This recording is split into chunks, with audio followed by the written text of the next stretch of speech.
गौरी और बलराम एक अमर प्रेम। हरे भरे खेतों के बीच बसा एक शांत गांव जिसका नाम पाली है। किसान रघु की गौशाला में दो जानवर गाय गौरी और बैल बलराम रहते हैं। बचपन से साथ पलकर बड़े हुए गौरी और बलराम एक दूसरे के जीवन का हिस्सा बन चुके थे।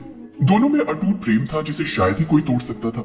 गौरी अपनी कोमलता और प्रेम से सबका दिल जीत लेती थी, जबकि बलराम अपनी मेहनत और ताकत से खेतों को उर्वर बनाता था। रघु का परिवार गौरी के दूध पर निर्भर था और बलराम खेतों में हल चलाकर रघु का सहारा बना हुआ था। जब बलराम थककर खेत से लौटता तो गौरी प्यार से उसे सहलाती, और जब गौरी उदास होती तो बलराम उसके पास खड़ा होकर उसे शांत करता, उसे सहारा देता, उसकी ढाल बनता।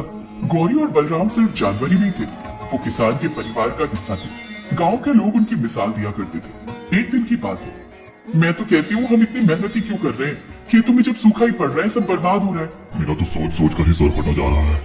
अगर ऐसा ही चलता रहा, बारिश ना हुई तो फसल कहाँ से होगी, हम क्या खाएंगे? लगता है हम खुद भूखे मर जाएंगे, तो इन जानवरों को क्या खिलाएंगे? देखते ही देखते गांव में सूखा पड़ गया। पानी की बिल्कुल कमी हो गई। पानी की कमी से फसलें बर्बाद हो गई और किसान के घर में खाने के लाले पड़ गए। अरे रघु भाई, जब गांव में सब कुछ बर्बाद हो चुका है, सूखा इस कदर बढ़ गया है कि अपने घर में खाने के लाले पड़ चुके हैं, तो तुम्हें कौन सा शौक पड़ गया है ये दो जानवर पालने का? देखो तो, खाना ना होने की वजह से गांव में सभी ने अपने अपने जानवर बेच दिए हैं। हाँ भाई, बात तो तुम सही कह रहे हो। यूं तो रघु अपने दोनों गाय बैल से बहुत प्रेम करता था, पर अब उसके पास कोई चारा नहीं बचा था। मजबूर होकर उसे फैसला लेना पड़ा कि वो अपने किसी एक जानवर को बेच देगा, लेकिन उसे समझ नहीं आ रहा था कि वो दोनों में से किसको बेचे। रघु ने गौरी और बलराम को देखा। गौरी किसान के बच्चों के लिए दूध देती थी, इसलिए उसे बेचना कठिन था। बलराम अब बूढ़ा हो चुका था और उतनी मेहनत नहीं कर सकता था। आंसू भरी आंखों से रघु ने तय किया कि वो बलराम को बेच देगा। मुझे माफ करना बलराम, मैं तुम्हें नहीं बेचना चाहता था, लेकिन क्या करूं, मेरे पास खुद के लिए और अपने परिवार के लिए खिलाने को कुछ नहीं है। मैं तुम दोनों में से किसी एक को ही इस समय खिला सकता हूँ, इसलिए मैंने तय किया है कि मैं गौरी को रखूंगा और तुम्हें बेच दूंगा। मैं तुम्हें इसलिए बेच रहा हूँ ताकि तुम किसी के घर जाकर भरपेट खाना खा सको, यहाँ भूखे ना मरो। हो सके तो मुझे माफ कर देना। रघु व्यापारी को बुलाता है। रघु और उसकी पत्नी दोनों बलराम के पैर छूकर नम आंखों से उसे व्यापारी को बेच देते हैं। गौरी की आंखों से आंसुओं के झरने बह रहे थे। बलराम, मैं तुम्हें जाने नहीं दे सकती, कभी तुम्हारे बिना जीना ही नहीं सीखा, आज मैं कैसे रह सकती हूँ तुम्हारे बिना? गौरी, गौरी सुनो मेरी बात, रो मत। अगर तुम हिम्मत हार जाओगी तो मैं बिल्कुल टूट जाऊंगा। जानती हो ना, तुम्हारा हंसता मुस्कुराता चेहरा मेरी ताकत है। उम्मीद मत हारो, क्या पता हम फिर मिले। कब बलराम, कब मिलेंगे हम? जब मैं मर जाऊंगी तब। जानवर कभी अगर एक बार बिछड़े तो दोबारा नहीं मिलते। गौरी, मैं तुम्हारे लिए बहुत सारी यादें छोड़कर जा रहा हूँ और तुम्हारी बहुत सारी यादें लेकर जा रहा हूँ। हम दोनों उन यादों के सहारे जिएंगे और दोबारा मिलने की आस को कभी नहीं छोड़ेंगे। गौरी को सहारा देकर समझाने वाला बलराम खुद जुदाई की आग में जलकर अंदर ही अंदर टूट रहा था। जब बलराम को बैलगाड़ी में चढ़ाया गया तो गौरी ने उसे रोकने की बहुत कोशिश की। उसने जोर जोर से रंभाकर विरोध किया। बलराम ने उसे सांत्वना देते हुए कहा, गौरी, हमारे रास्ते अलग हो रहे हैं, लेकिन हमारा रिश्ता कभी खत्म नहीं होगा। तुम मेरी यादों में हमेशा रहोगी। गौरी गाड़ी के पीछे बहुत देर तक भागती रही। व्यापारी बलराम को ले ही गया।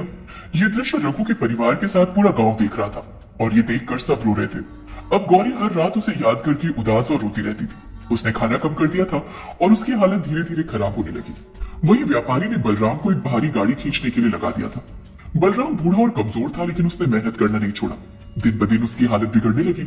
उसका शरीर कमजोर होने की वजह से वो बहुत जल्दी थक जाता था, लेकिन उसके दिल में गौरी की यादें उसे जीने का सहारा देती थी। वहीं गौरी ने बलराम की अनुपस्थिति में पूरी गौशाला को खाली महसूस कराया। उसने मालिक रघु को बलराम की कमी महसूस करवाई। धीरे धीरे रघु को यह समझ आ गया कि गौरी बलराम के बिना नहीं जी सकती। मैंने बहुत बड़ी गलती कर दी बलराम को बेच के।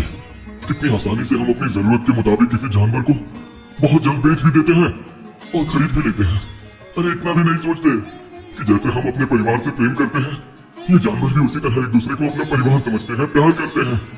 जब मुसीबत की घड़ी में हम अपने परिवार को नहीं छोड़ते, तो मुसीबत आने पर इन जानवरों को क्यों बेच देते हैं? अब मैंने फैसला कर लिया है कि मैं किसी भी हाल में बलराम को घर ले आऊंगा। अब आप सही फैसला लेने जा रही जी। आप जल्दी से जाइए और अपने बलराम को ले आइए। गौरी के हालात देखकर रघु ने फैसला किया कि वो किसी भी तरह बलराम को वापस लाएगा। रघु ने अपना बचा कुचा अंदर रखा हुआ पुराना अनाज बेच दिया और कुछ पैसे उधार लेकर व्यापारी से बलराम को वापस खरीदने का संकल्प लिया। और थोड़े दिनों में रघु व्यापारी को उसके पैसे लौटा देता है और बलराम को वापस घर ले आता है। जब बलराम वापस लौटता है तो गौरी की खुशी का ठिकाना नहीं रहा। उसने जोर से रंभाकर अपनी खुशी जाहिर की। बलराम की आंखों में आंसू थे लेकिन उसके चेहरे पर मुस्कान थी। उसने कहा, मैंने कहा था ना गौरी, हम फिर से मिलेंगे। मैं जानता था और ये भी जानता था कि तुम मुझे बुला रही हो। तुम सही कहते थे बलराम, पर तुम ये नहीं जानते तुम्हारे बिना मैंने ये दिन कैसे गुजारे। अब कभी मुझे छोड़कर ना जाना। जीवन के जो थोड़े दिन बचे हैं वो हम साथ में ही जिएंगे और साथ में ही मरेंगे। दोनों एक दूसरे के गले लगे और दोनों ने एक दूसरे के पास खड़े होकर वो खुशी के पल जिए जिसे किसी ने तोड़ा नहीं और कभी ना जुदा होने का एक दूसरे से वादा किया। गांव वाले इस दृश्य को देखकर भावुक हो गए थे। गौरी और बलराम के अमर प्रेम ने हर किसी को यह सिखाया कि सच्चे रिश्ते कभी दूरियों या परिस्थितियों से खत्म नहीं होते। रघु ने भी दोनों को कभी अलग न करने का वादा किया। अब गांव में हर कोई उनकी कहानी सुनाता है, गौरी और बलराम की कहानी, जो सच्चे प्रेम और बलिदान की मिसाल बन गई। रजनी और पिंकी की एक ही घर में शादी हुई थी। दोनों बहनें होने के साथ साथ देवरानी और जेठानी भी थी। दोनों बहनों में आपस में बहुत प्रेम और स्नेह था। बड़ी बहन रजनी की कोई संतान नहीं थी, वहीं छोटी बहन पिंकी की एक बेटी मुन्नी थी। रजनी की कोई संतान न होने के कारण वो मुन्नी को ही अपनी बेटी मानती थी। साथ में रजनी ने अपना दिल बहलाने के लिए एक गाय भी रखी थी। उसकी गाय बहुत ही भली थी। वो भी अपनी मालकिन के प्यार का बहुत आदर और सम्मान करती थी। उसका एक चुलबुला और शरारती सा बछड़ा था। मुन्नी उस बछड़े के साथ बहुत प्रेम करती थी। मुन्नी बस स्कूल से आकर बछड़े के साथ खेलती रहती थी और उसे अपने साथ खेलने के लिए बाहर भी ले जाया करती थी। जीजी, मैंने गौरी की गौशाला से गोबर निकाल दिया है। अब तुम जाकर गौरी गैया से दूध निकाल लेना। तब तक मैं शाम के नाश्ते की तैयारी कर लेती हूँ, क्योंकि जेठ जी और वो घर आते ही होंगे। हाँ पिंकी, ठीक है, मैं गौरी गैया से दूध निकाल कर आती हूँ। तब तक तुम शाम का नाश्ता तैयार कर लो। बड़ी माँ, मैं भी आपके साथ चलूं? आप गौरी गैया से दूध निकाल लेना, तब तक मैं बीनू के साथ खेल लूंगी। ओ मेरी मुन्नी, चलो मेरे साथ चलो। जब तक रजनी गौरी से दूध निकालती है, मुन्नी तब तक गौरी के बछड़े बीनू के साथ खूब खेलती है। गौरी को भी मुन्नी से बहुत स्नेह था। उसे बहुत अच्छा लगता था जब बीनू और मुन्नी साथ में खेलते थे। फिर एक दिन की बात है, मुन्नी स्कूल से घर आती है। बीनू, बीनू, क्या तुम मेरे साथ खेलने के लिए बाहर चलोगे?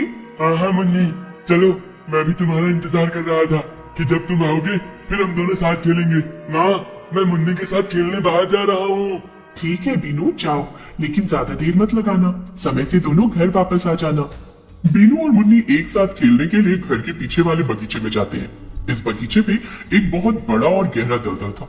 उस दलदल के ऊपर घास और पत्तियां थी, जिस वजह से दलदल का पता नहीं चल रहा था कि नीचे दलदल है।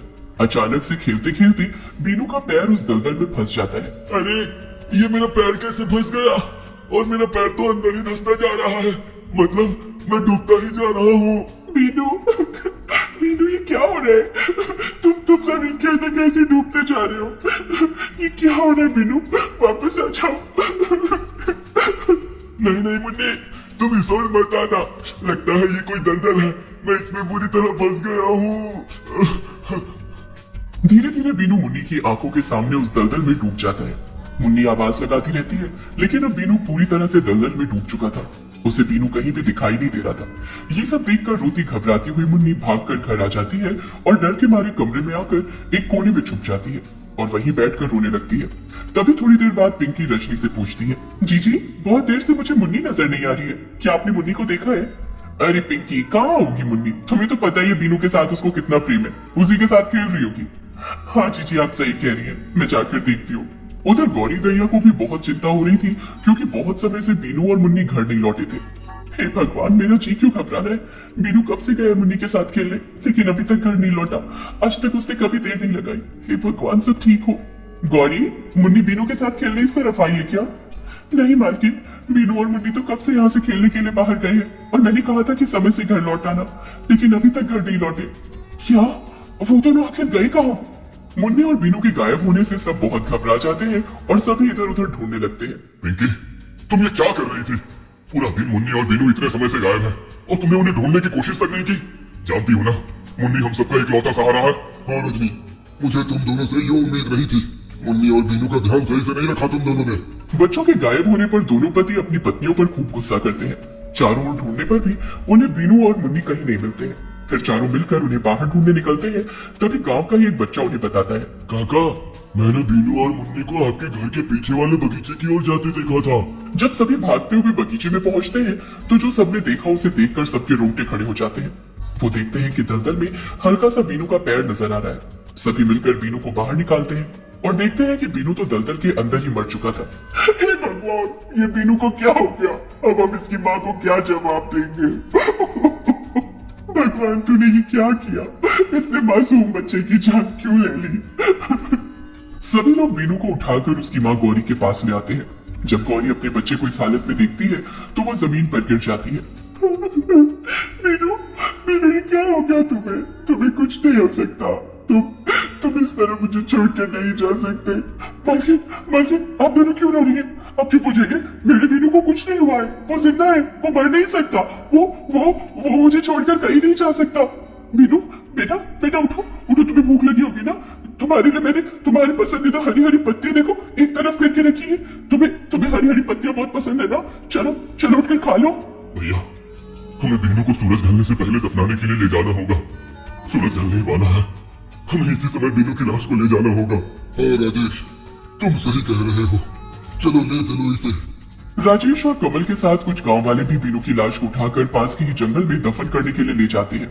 कहाँ ले जा रहे मेरे बच्चे को? छोड़ो, छोड़ो, वो मरा नहीं, वो जिंदा है। मालकिन, मालकिन, रोकिए सबको, मेरे बच्चे को क्यों ले जा रहे हैं? बीनू को सब लोग मिलकर जंगल में दफना देते हैं। वहीं गौरी बीनू की मौत के सदमे से बहुत बीमार रहने लगी। अब तो उसने खाना पीना भी छोड़ दिया। राजेश और कमल अपनी गाय के इलाज के लिए बहुत बड़े बड़े डॉक्टर बुलाते हैं, लेकिन गौरी फिर भी ठीक नहीं होती और कुछ ही दिनों में वो भी मर जाती है। उसे भी उसी जंगल में बीनू की समाधि के साथ दफन किया जाता है। तभी कुछ दिनों के बाद बीनू की समाधि पर गौरी की आत्मा बैठकर रोने लगती है। बीनू बेटा, उठ जा, मेरे बच्चे, मैंने तुझे दूध पिलाना है, तू भूखा होगा ना इतने दिनों से? आजा बेटा, मेरे पास आजा। गौरी बीनू की समाधि से मिट्टी हटाने लगती है। मिट्टी हटाकर वो बीनू को अंदर से बाहर निकाल लेती है। अब बीनू के शरीर पर मांस तो बचा नहीं था। समाधि के अंदर से उसका कंकाल ही बाहर निकलता है और उस कंकाल को देखकर गौरी बहुत रोती है और उसे सीने से लगा लेती है। मेरे बच्चे, ये क्या हो गया तुझे? तू कितना बदल गया है। तेरे साथ सब लोगों ने बहुत गलत किया है बच्चे। गौरी बीनू के कंकाल को अपने सीने से लगाकर बहुत रोती है और उसे प्यार देने लगती है। फिर कुछ दिनों के बाद की बात है। मुन्नी अपनी माँ पिंकी के साथ सो रही थी कि तभी मुन्नी की आधी रात को आंख खुलती है और जैसे उसे महसूस होता है कि दरवाजे पर बीनू खड़ा है और उसे बुला रहा है। मुन्नी, ओ मुन्नी, आओ ना, मेरे साथ खेलो। बीनू, तुम आ गए? तुम इतने दिन कहाँ थे?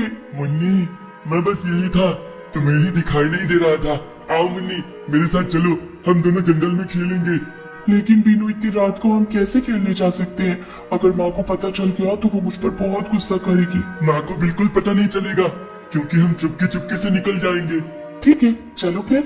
जैसे ही मुन्नी बीनू की आत्मा के साथ चलती है, उसी समय पिंकी की भी आंख खुल जाती है और पिंकी अपनी बेटी मुन्नी को रोक लेती है। बेटी, तुम इतनी रात को कहाँ जा रही हो?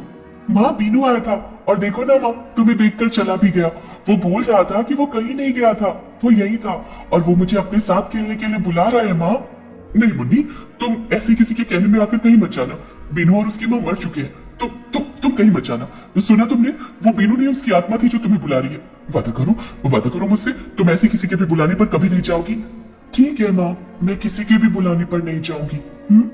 पिंकी मुन्नी के लिए बहुत घबरा जाती है क्योंकि मुन्नी के साथ बीनू को बहुत लगाव था और पिंकी को डर था कि कहीं बीनू की आत्मा मुन्नी के साथ कुछ कर न बैठे। अब हर रोज सभी गांव वालों को उस जंगल में गौरी और बीनू की आत्मा दिखाई देती थी। कभी वो दोनों माँ बेटे एक दूसरे को प्यार करते थे तो कभी एक